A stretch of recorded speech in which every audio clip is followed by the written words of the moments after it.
This is Switch Access session 3. And today we're going to be we're going to do a little bit of a review to make sure everything's in the front of our mind as we're kind of going through creating these lesson plans. But the title is Creating Accessible Collaborative Lesson Plans to Engage All Learners. I just wanted to let you know that this QR code and this link to the landing page takes you to the landing page that has lots of resources, and it also has the slide decks for all 3 sessions. This is my gang. I live in Kingston, Washington. I work in Edmonds. I'm an OT by training, and these are my fur friends, my husband, and my 2 adult children. So, and kind of my passion is figuring out how to make the seemed impossible possible for our children with complex support needs.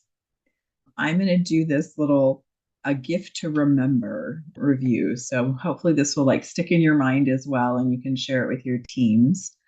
So one of the things we talked about is learning switch skills requires a lot of hard work. So as you can see on here, we've got SpongeBob, and he is working pretty hard. So he's got a lot of cognitive demands going on. And if we give him one more thing to do, everything's going to fall apart. And so really looking at making sure that you acknowledge all the cognitive load that is required to access the switch to get it to do what you want it to do for our students, and make sure that we make the access site easy. So make it worth make the activity worth your students' while. They're working really hard to get to that switch and make things happen. All right. Again, starting with the end in mind. So it's about dreaming big. So thinking about where you want them to be, when they graduate high school, what do you want them to be able to do? And what are all the things you want them to be able to operate with your switches? And that kind of helps guide your planning and moving forward, and your goal writing, and all of those nice progress that you kind of want the students to be able to make. Don't do the same activity over and over. We want to add some repetition with variety, which is make it just a little bit different. And then I like to talk that we're teaching agency and not cause and effect. We're teaching these students who it takes a lot of effort to make their bodies do what they want them to do. And it's not that they don't have the sense of cause and effect. We're teaching them, I have some power over this body to do some really cool, amazing stuff. And then for heaven's sakes, please stop using hand over hand assistance. I still catch myself sometimes, but this is just I think this little meme should be going in the background of the teacher's screen every day as a reminder. We talked about types of switches. So here's just some of the ones we talked about that I kind of use most frequently. We've got the jelly bean, the big red plate switch, ultimate switch, glass house, proximity, the little candy corn proximity. There's a pillow switch and a teeny speck switch. So that's that. Talked about where are we going to place the switches. Pretty much anywhere. Kind of you become a detective and kind of look and see where you think they have a consistent movement that can be taught. And you can teach it at a couple of different points. It doesn't have to be just one point. And make it meaningful to the student. When they finish your session working, this is how you want them to feel. Like, I love it. This was like the best thing ever. And then remember that learning can only happen if a child is interested. It's like throwing marshmallows at his head and calling it eating. So if they're not interested, they're not learning. And so you've got to really look at ways to make it engaging and interesting. We are shooting for 200 to 400 switch hits a day. And we talked about this at the last session, which means we have a lot of practice to do. And so figure out things that are easy and can happen in the class all the time. I like to use the step-by-step switches because you can do all sorts of things with those. And there's an article here you'll get to look at in a minute. You're going to teach an unaided yes and no. so that anybody can communicate them with them if they don't have their AAC device. If we can get it as close as possible to a traditional kind of yes, no, then it makes it easier for someone who doesn't know them to communicate with them. If not, you're going to, you can teach them eyes up for yes and eyes to the side for no. I try really, really hard to not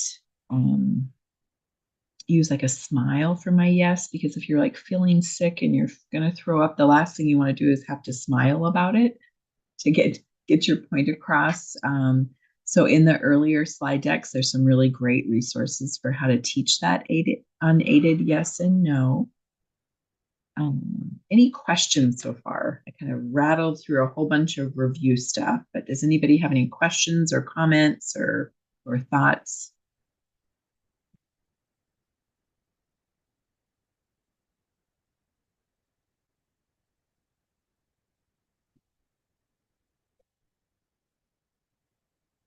Okay.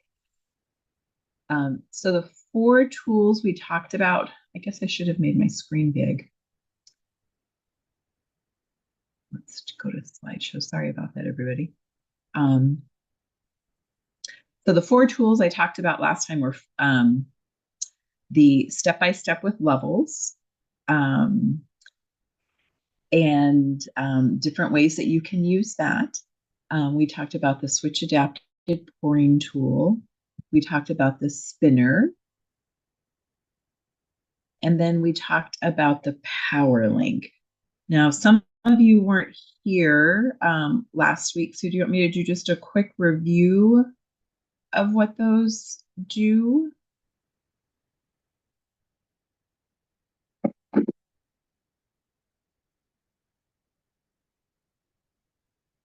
Sure. Okay, perfect. So a step-by-step with levels is a voice output switch. And it is like if I'm doing a switch assessment, I take that and usually a spec switch and a good book. And that's what I use to kind of figure out where we're going to do the switch placement. So the step-by-step with levels, which is right over here, has 3 different levels, and it'll take about a total of 4 minutes of recording time. And so you can record like sassy yes and no's, and you can plug the spec switch into it, and then you can mount, or whatever switch you're using, and you can mount that wherever you need to mount it for your student to be able to use it. And they can sit there. If you have 2 of them, you have one doing sassy yeses, one doing sassy no's, and they can just be like, yep, nope, not it. Hard pass. That's the one. You got it. And then they're immediately kind of part of that conversation. It's like, wait, instead of just a plain yes, no, that is kind of boring, it makes it much more conversational and engaging. And when you hear them say their sassy yes and no's, like people are listening. So you can do all sorts of things, repeated lines with books. You can do,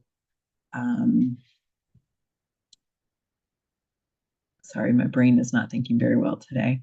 You can do surveys, you can do greetings, you can do messages home and back. So there's a whole bunch of things. This is a switch adapted pourer, and you can use it for all sorts of things like pouring water when you're cooking, pouring paint, pouring stuff for science experiments. If you're doing like a class garden or you're doing science around growing plants, you can pour the potting soil in, you can pour the seeds in. So just lots of different things you can do with that. The spinner, you can use it again for all types of things. You can use it, you can put sticky notes on it and have it be whatever you want it to be. So it could be making choices. It could be silly writing where you put letters and you write whatever letter or word it lands on. Be choosing people for different jobs in the classroom. So those are some of the things. And then a PowerLink makes anything that's runs with an electrical outlet and has an on-off switch accessible. So turning on a lamp, using a blow dryer to do a science experiment, running a food processor. So just a variety of things. And you're going to get a chance to to look through the article. So does that help a little bit? All right. So um, I've written a couple of articles for Closing the Gap. Thanks, Michelle. Um, a couple of articles for Closing the Gap Connections magazine. And so this is the most recent one. And it's going to talk about, it's well over probably 100 things to do with those 4 tools we talked about. And you're going to get some time to dive in and read through that as we do an activity as we go through here. So there's tons of ideas. All right, so now we're going to dig into the meat of this, and this is going to be more kind of hands-on, you kind of doing things, and us coming back together as a group and talking. So this is a sample of a switch planning guide by activity. So there's 2 different ones. There's one by time of day and one by activity. So just need to kind of fill out your teams and figure out what is, if activities vary throughout the day, then you probably want to go to by activities. And if, the teacher has a pretty set schedule and routine, then the time of day is like a really nice one to do. So what you want to do is you want to put like, okay, what is the activity? What are the tools they need to do that for that activity? And where are you going to place those switches? And what all do they need to be able to place them? And then what the setup is going to be. You can insert pictures or videos right into your table, or if you do this as an Excel spreadsheet, it's really easy to import pictures in there. And then what would you like the student to be able to do with the switch? So those are, so this one goes through getting on and off the bus, morning gatherings, small group activities. And if you click on it,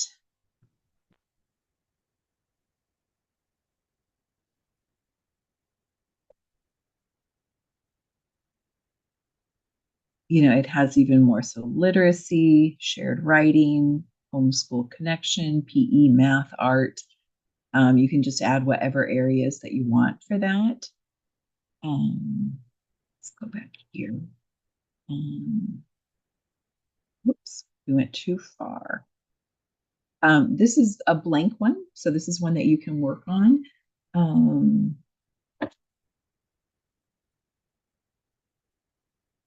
And then this is the switch planning guide by, why are we still here? Hold on. Activity. Okay, this one I want to share with you because this is one that one of my teams put together for a real life student. The other one, Sarah Kinsella and I put together. But this is for a real students for a preschooler. He's got extensive support needs and a lot of equipment. So trying to figure out how to fit that all into a half-day preschool was making the classroom team really crazy because you'll see, but he's got like a walker and a manual wheelchair. We're getting ready to try a power wheelchair with him. He's got an eye gaze device. He uses an alternative pencil. He uses a low-tech version of AAC. So here's what this looked like. And so I met with the team and I said, what if we try putting this together? And it'll let me make it a little bigger. Okay, so what they did, let's look through this because I was just really, really impressed with what a nice job they did. And so they changed it a little bit to where the other category wasn't like skills, but what's the learning task? So it really tied into what the teacher's trying to teach and the IEP goals and kind of helped make it meaningful to the classroom teacher. The way the preschools are set up in my district is you have a special ed preschool teacher who kind of oversees, I think, about 4 classrooms, 2 in the morning and 2 in the afternoon. And then we have a para lead teacher who teaches the classroom. So really trying to figure out how to make this as simple as possible and easy for people to understand because the special ed teacher is not in there all the time. So they started with breakfast. That's what happens when you first come in. The student does not eat, but he joins his friends at the table for breakfast, and he gets his G-tube feeding. They abbreviated partner assisted scanning. So his low-tech AAC is a partner assisted scanning page that Linda Burkhart and Gail Porter have created. And I can add that to the landing page so that you have it. So they want to make sure we have his iPad. And usually on the iPad, sometimes they're doing partner assisted scanning as well because he really struggles with direct selection. So they'll open it to his AAC app, and he's like on it. So you'd be like, is it this row? Is it that row? Is it this row? And he'll tell you. So he's just on fire with his communication and literacy skills. Or they have his low-tech AAC. And then what they want him to work on is peer interactions. He can have soft foods like applesauce or puffs and water in a nosy cup, so he can make some choices about what he wants to eat while he's getting his G-tube feeding. And then next comes free choice. And so here they had like the switches for yes and no. He has a really great unaided yes, no as well. So any of those can work. So free choice, and they broke it out by day of the week because he's got a lot of technology that you're not going to fit in every day.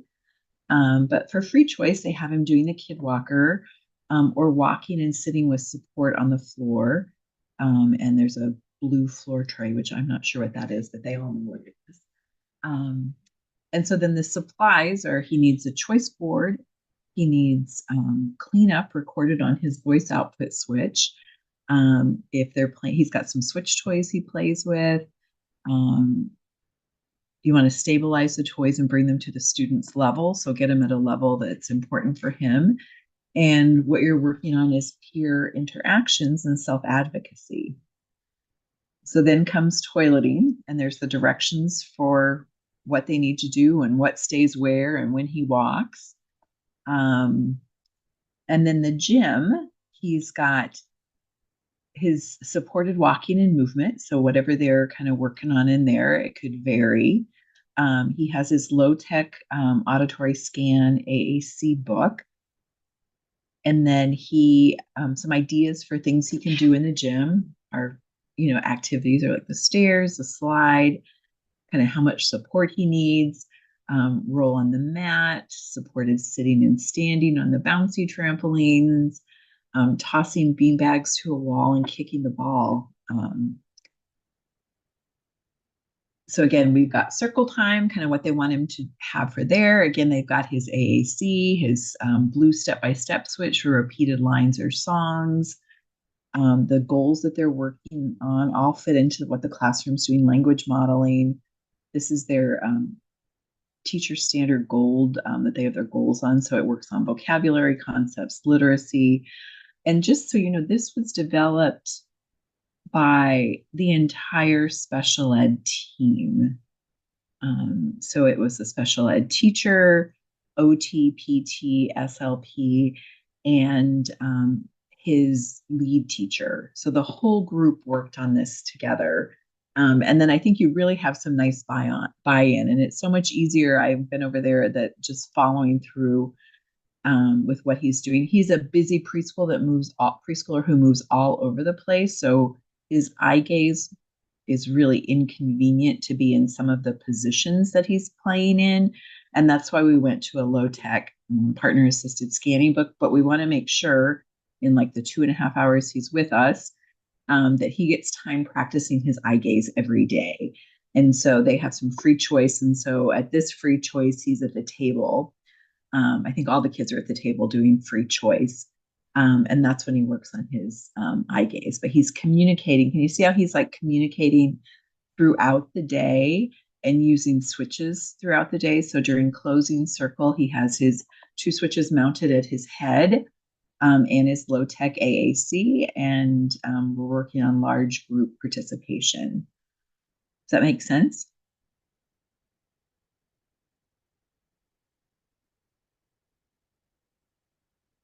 And then Tuesdays, just a little bit different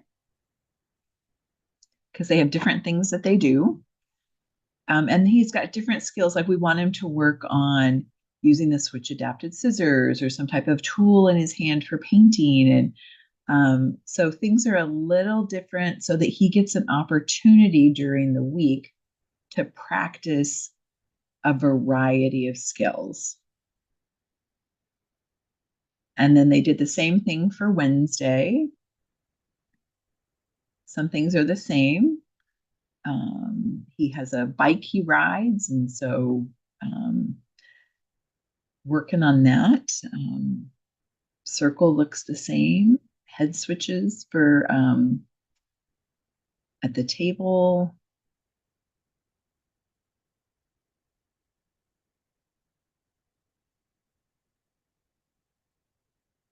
And they have days where they go to the swing playground and the slide playground, and there are different things to do.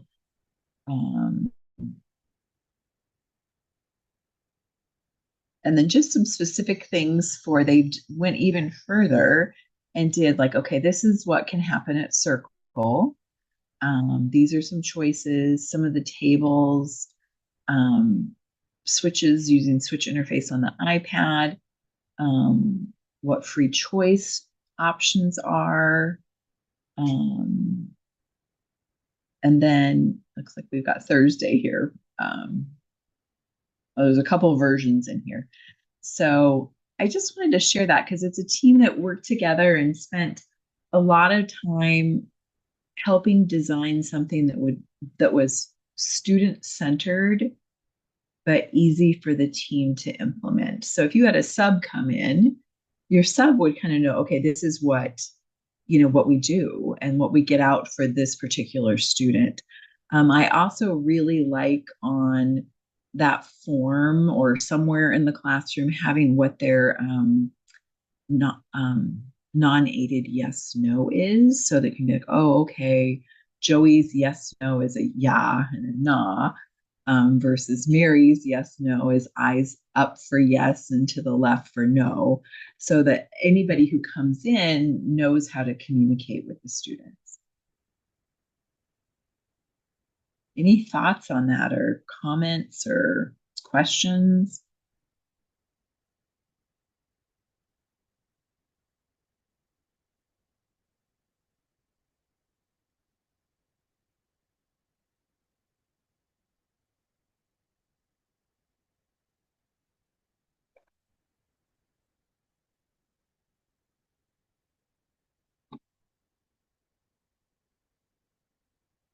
Jessica asked, would I be willing to share the low-tech AAC auditory scan book that we mentioned or prototype? I am happy to do that while I've got a time when you're doing some work on your own.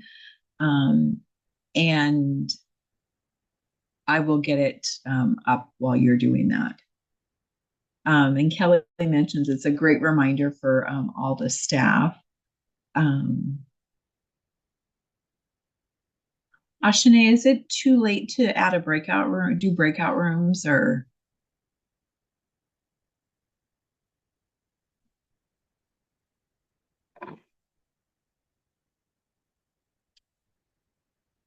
Okay, so let me see how many people we have because we'll eventually do a breakout room. So we've got two.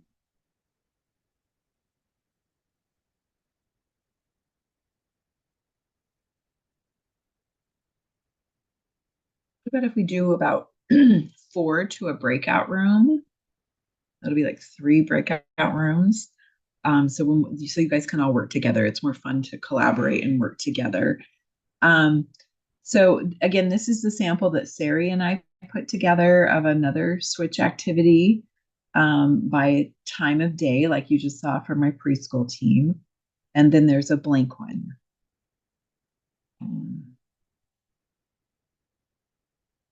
And then Kara, her comment is, I think this is a great idea for people to know ways they can use switches. It's hard to remember in the moment. That is so, so true. I think it's, yeah, a really great way to kind of just help the teams out, take some of that cognitive load away from, the people who are working hard to help our students succeed. Okay, so here's our activity. You're going to read the article, 100 Engaging Switches on a Budget. And then as a team in your breakout room, pick whether you want to do the switch planning guide by activity or time of day. And then brainstorm some ideas. You can have if you have a student in mind, one of you has a student in mind, brainstorm some ideas to complete the form. And you can use all the ideas and activities in that article to help you come up with ideas. And then I'm going to give you 15 minutes, and then we're going to share out.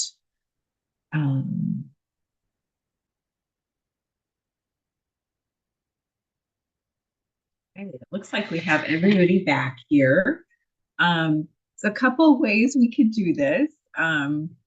I was going to say, if you created a document, you can make it shareable, and then we can share it in this document right here. Or we can just share out a couple of activities and how you would kind of use this with your team, kind of how you found the process. So what do you guys think? Do we want to just share out? I love the article. Thank you for that. Lots of great ideas. Oh, you're welcome. So one of the things that I do with step-by-step switches during cooking groups is I'll have one of the students tell a joke. So that's always fun to get everybody involved with laughing at the appropriate time, and it's usually a really quick, like a knock joke or something about the theme of the cooking. And then the other thing I do is I will record look out, don't spill it, be careful, silly comments about cooking, and that's real motivating. Awesome. So you can add the pouring tool in there and the spinner, and you'll just have lots of switch activities in your cooking group. You can get the power link too. You can use all 4 of them while you're cooking. Yeah. Perfect. Anybody from another? Michelle, were you in that room with her? With Jessica? Did you want to share anything else? No. Her ideas were better than mine. Oh, stop. They're all good ideas. Okay. Anybody from another room? I'll share from my room. These ladies were helping me problem solve engagement and motivation and drive and all that stuff with the students that I have. And again, we didn't fill out the form, but doing things like, even though my student might not be engaged with the switch at this point in time in his learning, bringing in a peer to for that social piece and a model to know what to do and how to use the switches, and that he's not the only one using the switch. So that, so that was one of the ideas that my team threw out for. And I think that's a great idea, because I think if we keep the tools just to the students who need them, everybody else is wondering, what does this do? And it's you can say, okay, well, everybody, we can try it now, and then you can just set those limits. Right now it's Joey's turn to use the switch, but you can try it, when it's your turn. And, I think that just makes it seem like everybody is, using the same tools regardless of their abilities. And, they know that, Johnny needs to use it more, more often. And I think that's a great idea. And then, try those. Brenda, I have found the sassy yes, no's. If you've got the right switch placement, I rarely have someone not motivated to do them. Yeah, and that has been part of the tricky point, is finding the correct switch placement for him. You know, we've tried, just recently we tried the switch at the head, on his headrest, the yes, as Uh-huh. part of the story that was going on and whatever, Mhm. right? It was, and and again, I don't know, like there was multiple hits on it. Like he Yeah. hit it multiple times. Like, do we count that as like hits? I mean, it didn't look like it was an intentional hit, right? I mean, because he has lots of head movements. Mhm. So, you know, can we shape that into a yes, or and do we build that with the accidental hits, the multiple accidental hits, and then reinforcing that piece? So what you're going to say is, oh, you brought your head back and you hit the switch and look what it made the whatever do, or look what you said, or let's see if you can do that again. I think I mean, depending on the student, I feel like behind the head might be hard if there's someone who's like in their headrest quite a bit. So a lot of times I'll kind of go off to a side, but there are some students that behind the head might be like their best access point, and they're not someone that's like totally sitting in their Yeah. head array all the time. But yeah, you just want to shape it. You want to take every switch activation as they intended it and just be like, whoa, look what you did. How Okay. old is your student? He is 6. Okay. The one thing I love to do is, you have the book Don't Push the Button. No, well, no, but I'm gonna write it down. We might have it. I don't know of it. So it's a book that it's basically, and for a sixth grader, it would be totally age respectful. So you just record on your voice output switch things like, don't touch the button. Oh my gosh, don't touch the button. You touched the button. And just so it says something different and silly and crazy with crazy different voices. And Uh-huh. so each page it says, don't touch the button. And Uh-huh. every time the button gets touched, there become more monsters in different colors. And it's just really like fun and engaging. And then you're not, Uh-huh. wanting like a yes, because you can be, oh, don't touch the button. And you touch the button, and you can have like, your little switch all over and said, let's try it here, as you're trying Yeah. to kind of figure things. But um, that works, is really good. Another really good book for some older kids is like, Whose Poop Is That? And so you can Right? do that in all sorts of different voices. And so that's kind of a fun, engaging, kind of silly way to kind of figure that out and Yeah. have it be motivating. Thank All you. right. No problem. Anybody else want to share out? We've got 2 more rooms. I'd love to hear what you came up with.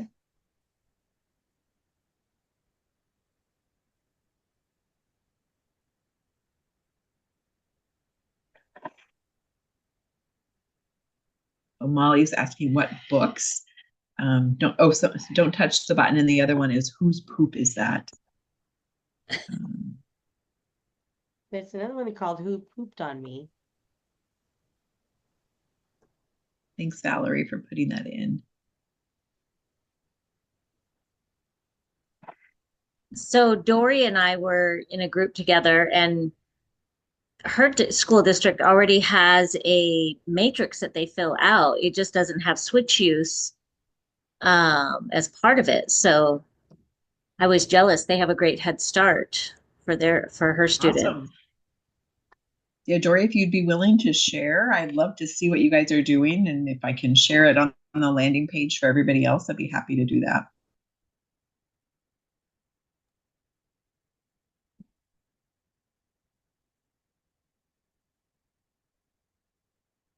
You were in and out a little bit. Like, can you say that again? What did you say? Oh, would you be willing to share what your district has come up with? Like as far as the matrix form, like Yeah. so it started out as like where adult support is needed, but for our student with more significant needs and with the equipment, it also mostly it's been our PT that has talked about what equipment throughout the day for location changes. So whether he's using the stander or whatever in different points of his day. But Okay. I was just saying that this might be a good place where we already kind of have his days mapped out for all those other reasons, but Right.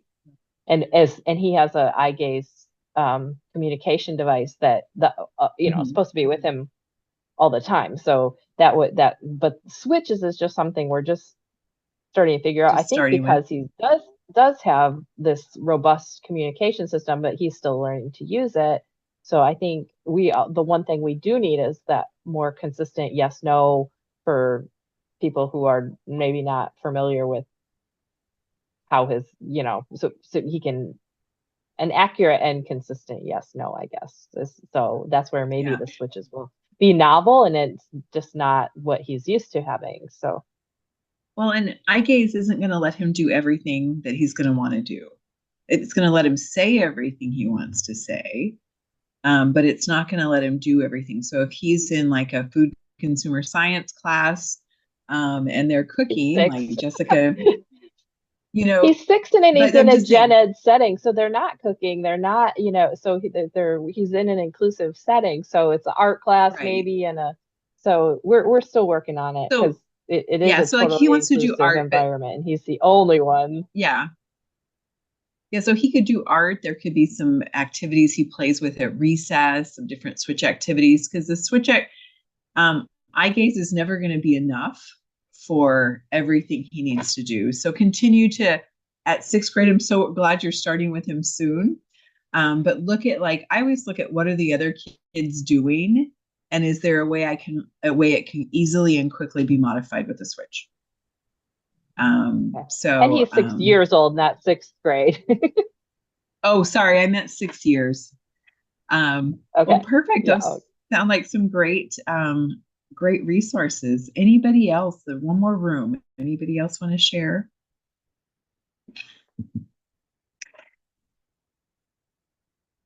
If not, I'm going to take you back to the slide deck quickly. Okay.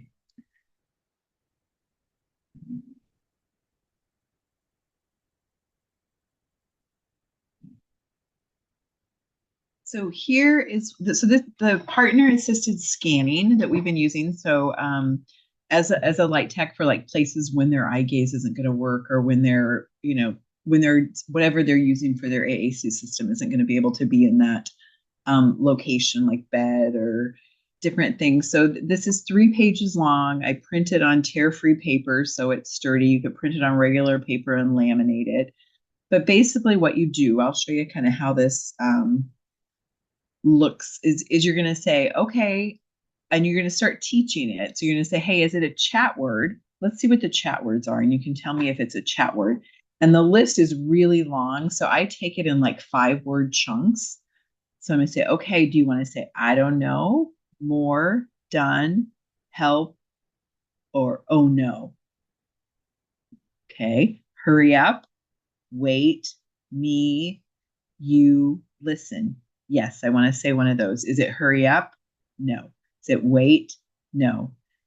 Is it me, I do mine? Yes. The I do? Yes. And so you just and that's how you kind of go through it. And so once you go through the chat words, you'll be like, okay. And eventually they'll get to the point, is it a chat word? No. Is it something's wrong? Yes. And so then I take like something's wrong in little sections as well. And that's how I teach it. And so it goes, so it goes from something's wrong, chat word, something's wrong, I don't like, to I want, let's go do something, I'm asking a question, I want to show you something, I'm telling you about something, it's a school activity.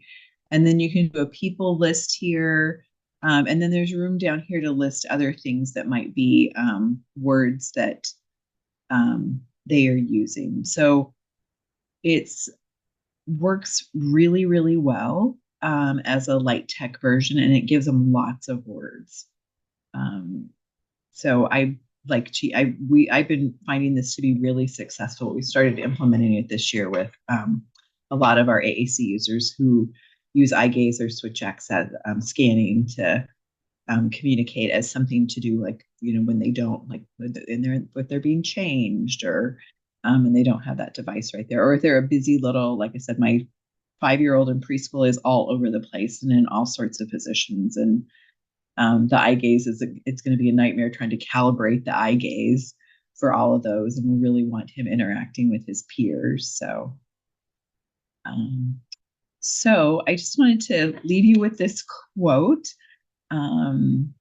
Is the creation of 1,000 forests is in one acorn. And so I'm hoping I've given you one little acorn to plant. And we all can plant some seeds in our district to continue to create opportunities for our students who are switch users. And I just want to say, this is what's outside my window where I'm presenting right now when it's not pitch black. And I just want to say thank you so much for joining us, and please reach out if you have any questions.